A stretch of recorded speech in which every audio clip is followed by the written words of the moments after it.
Hello, good evening. So this is my occupational therapy resource binder.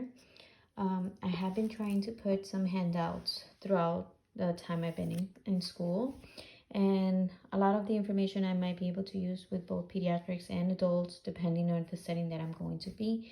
I know that the first one is in pediatrics. So for my OT binder, I have information on documentation, pediatrics, interventions, ortho in adults, patient education, and a home exercise program, depending on what the patient might have. So for the documentation, I have a handout with the 2020 CPT codes for OT.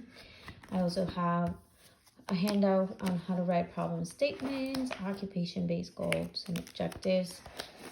I have a handout on some occupational therapy terminology that I might be able to use on my evaluation reports. And for the pediatrics section, I have a handout on the Peabody, and it explains how to convert the scores and how to get a descriptive on the child's performance. I have developmental milestones. I have a handout on reflexes. This is a handout on grasp patterns, and it also has information on efficient patterns on pencil or markers, writing tools.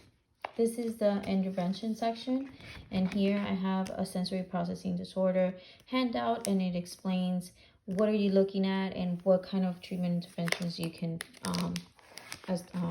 use.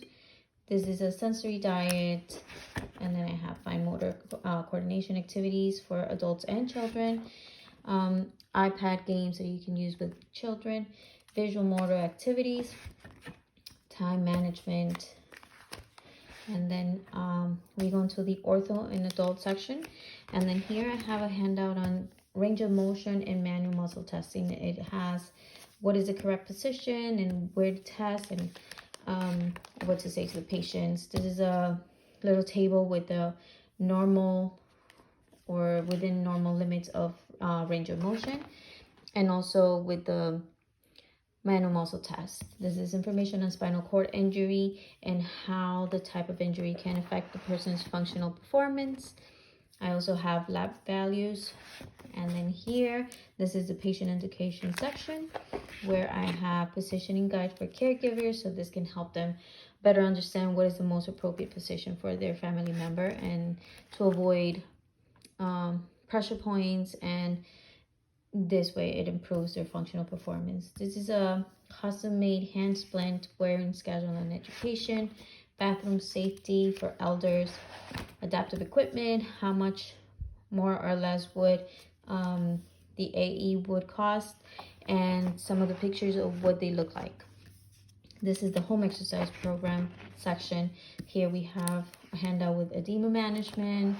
I have amputation handout, how to care for the limb. I have arm exercise program, passive range of motion handout, and I still would like to add a little bit more, especially for the handouts. I have some exercises that I've used in the past during the classes, so I would like to print those and put them there. But for now, this is all the information that I have, and I'm pretty sure I'll be able to use a lot of it. Thank you.